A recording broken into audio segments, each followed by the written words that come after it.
So guys आपका एक बारी फिर से स्वागत है हमारी डेली रेसलिंग एपिसोड में। और आपको क्या लगा टांगालोआ का लो ब्लो ही सिर्फ एक अकेला बोझ था मनी इन द बैंक का? तो यार ऐसा कुछ भी नहीं था, एक और बोझ था वहाँ पे सर जी, और वो भी खतरनाक वाला। देखो जब Seth Rollins and Damien priest का मैच हो रहा था तो after the falcon arrow Seth Rollins ने क्लीन पिन कर दिया था डेमियन प्रीस्ट को, लेकिन क्योंकि शायद वैसा होना नहीं था इसलिए रेफरी ने उस पिन को एकदम से इग्नोर कर दिया और बोझ जैसा लगने दिया, क्योंकि डेमियन प्रीस्ट को शायद वहाँ पे टाइटल हारना नहीं था। इसलिए उस टाइम पर चीजें कंफ्यूजिंग हो गई और सेथ रॉलिंस भी बड़ा अजीब सा एक्ट कर रहे थे कि ये क्या हो गया। और तो और अब एक्सपर्ट्स का तो यहाँ तक कहना है कि इसी गलती को रेक्टिफाई करने के लिए डब्ल्यूडब्ल्यूई ने जानबूझकर कैश इन करवा दिया ताकि लोग इस इंसिडेंट को भूल ही जाएं और आगे बढ़ जाएं, क्योंकि इस पिनफॉल के बाद सेथ रॉलिंस भी अचानक से रुक गए थे और सोचने लग गए थे कि ये क्या था। एंड तभी ड्रू मैकिंटायर का भी थीम सॉन्ग प्ले हुआ, but after the cash in चीजें जैसी थी वैसी की वैसी ही हो गई। डेमियन प्रीस्ट के पास उनका टाइटल वापस आ गया। बाकी आपका इस चीज पर क्या टेक है कमेंट करके जरूर बताना। चैनल को अभी लाइक एंड सब्सक्राइब कर दो और वीडियो को एंड तक पूरा देखना है आपने। एंड नाउ आप देख रहे हैं रेसलमैनिक्स एंड सब्सक्राइब करना तो बनता है। वेल जॉन सीना के रिटायर होने के बाद उन्होंने ये बात क्या बोल दी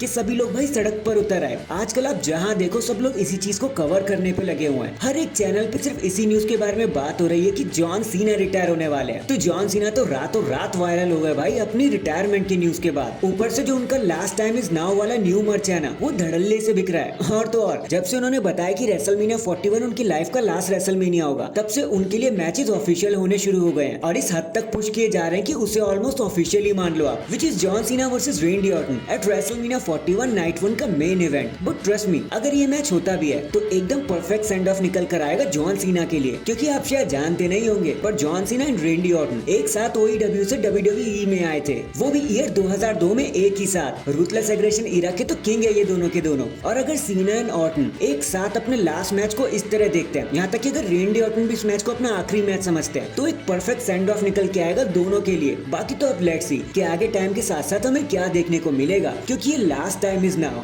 एक दिन में खत्म नहीं होने वाला। अभी तो इसके काफी शेड्स देखने बाकी हैं। नेक्स्ट आपने नोटिस किया होगा जैसे पैट मैकेफी एकदम से गायब हो गए, उनकी जगह पहले तो द मिज ने ले ली और फिर कोरी ग्रेव्स ने। तो ऐसा हुआ ही क्यों? तो यार इसके पीछे का रीजन निकल के अब सामने आ गया। खुद पैट मैकेफी ने ही बता दिया कि उनके जो फादर इन लॉ है ना, वो अब इस दुनिया में नहीं है। एक्चुअली वो कुछ टाइम से एक इन्फेक्शन से फाइट कर रहे थे हॉस्पिटल में और लास्ट संडे तक उनको डिस्चार्ज भी कर दिया जाना था इंडियानापोलिस से, लेकिन अनफॉर्चुनेटली वैसा हो नहीं पाया और वो गुजर गए। एंड यही रीजन था कि पैट मैकेफी शो पर दिखाई क्यों नहीं दे रहे थे और अचानक से चले क्यों गए। बाकी तो चलो रेस्ट इन पीस है उनके फादर इन लॉ को, और ऑल द बेस्ट है पैट मैकेफी को कि वो जल्दी वापस आ जाएंगे। इसके बाद डब्ल्यूडब्ल्यूई ने हमें इतनी हाइप पे पहुंचा दिया कि उस भौकाली में हम ये सब तो भूल ही गए कि डब्ल्यूडब्ल्यूई ने कुछ मेजर पेपर व्यूज हमसे छुपा लिए, एकदम से साइड लाइन कर दिए। और वो पेपर व्यू है जैसे hell in a cell, extreme rules and TLC वाले पेपर व्यूज। आपने नोटिस किया होगा कैसे 2 ईयर से ये पेपर व्यू हो ही नहीं रहे हैं और इस साल भी नहीं होंगे। एंड इसके पीछे के 2 रीजन निकलकर सामने आ गए। सबसे पहले तो ये कि जिस हिसाब से स्टार्स इंजर्ड हो रहे थे ना लास्ट ईयर, तो डब्ल्यूडब्ल्यूई जरा सी डर गई थी, इसलिए डब्ल्यूडब्ल्यूई ने इन हार्ड हिटिंग पेपर व्यूज को कैंसिल करना ही सही समझा। एंड सेकंड रीजन तो ये है कि अब डब्ल्यूडब्ल्यूई वो ओल्ड स्कूल वाला गेम दोबारा से खेलने की कोशिश कर रही है कि मैचेस को एज अ पेपर व्यू नहीं दिखाया जाएगा बल्कि उसे सिचुएशन के हिसाब से डाला जाएगा, जो कि एक बहुत अच्छी चीज है। देखो जैसे कि अगर हेल इन अ सेल में डब्ल्यूडब्ल्यूई करवाना चाहती है तो वो उसके लिए कोई पेपर व्यू ही नहीं बना देंगे, बल्कि डब्ल्यूडब्ल्यूई को जब सही लगेगा वो hello in a cell match करवाने लग जाएगी। जब भी उन्हें सही से महसूस होगा कि इस मैच को hello in a cell match की जरूरत है,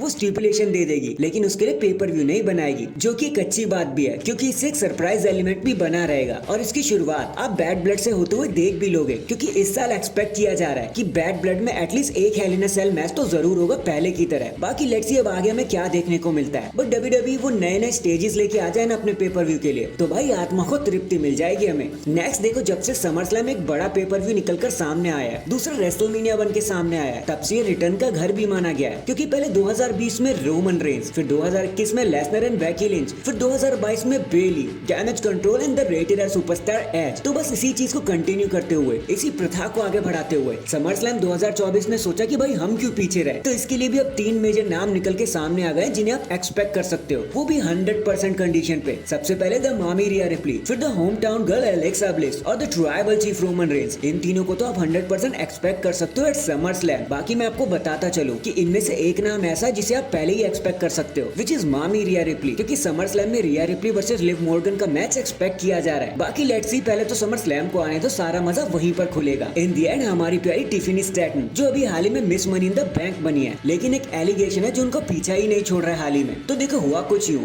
कि उन्होंने जेड कारगिल को लेकर एक वीडियो अपलोड कर दी, जहाँ पर पर ऑडियो में कुछ गलत बोला हुआ था डार्क कॉम्प्लेक्शन को लेकर, लेकिन इन जस्ट 20 सेकंड्स टिफिनी स्टैटन ने उसे रिमूव कर दिया। But as a WWE superstar वो 20 सेकंड ही काफी थे कि लोग उस पर नजर मार ले और वो चीज वायरल हो जाए, और बस इसी चीज की वजह से टिफिनी स्टैटन को काफी बैकलैश झेलना पड़ रहा है। बट हाल ही में उन्होंने खुद को करेक्ट करते हुए बताया कि यार देखो वो गलती से हो गया, मैंने उस ऑडियो को ठीक से नहीं सुना था जहाँ पे रेसिस्ट बातें की गई थी, और फिर जब मैंने रियलाइज किया तो उसे अच्छे से रिमूव कर दिया, लेकिन मैं अपनी गलतियों के लिए माफी मांगती हूँ, ऐसा टिफिनी ने कहा। लेकिन बहुत से लोगों का तो ये मानना है कि टिफिनी ने वो सब जानबूझकर किया। बट अब ये चीज मैं आप लोगों पे छोड़ता हूँ कि आपको क्या लगता है, क्या वो बस एक गलती थी या फिर टिफिनी स्टैटन ने वो सब जानबूझकर किया? कमेंट करके जरूर बताना। So that is it guys, अभी के लिए तो बस इतना ही। बाकी आपको ये टिफिनी स्टैटन के सीन के लिए क्या लगता है, क्या ये एलिगेशन ठीक है या फिर उनसे सच में गलती हो गई? कमेंट करके जरूर बताना। एंड चैनल पर नया है तो चैनल को जल्दी से लाइक एंड सब्सक्राइब कर दो। बाकी मैं मिलता हूँ आपसे किसी और अपडेट के साथ, तब तक के लिए अपना ख्याल रखें और खुश रहें।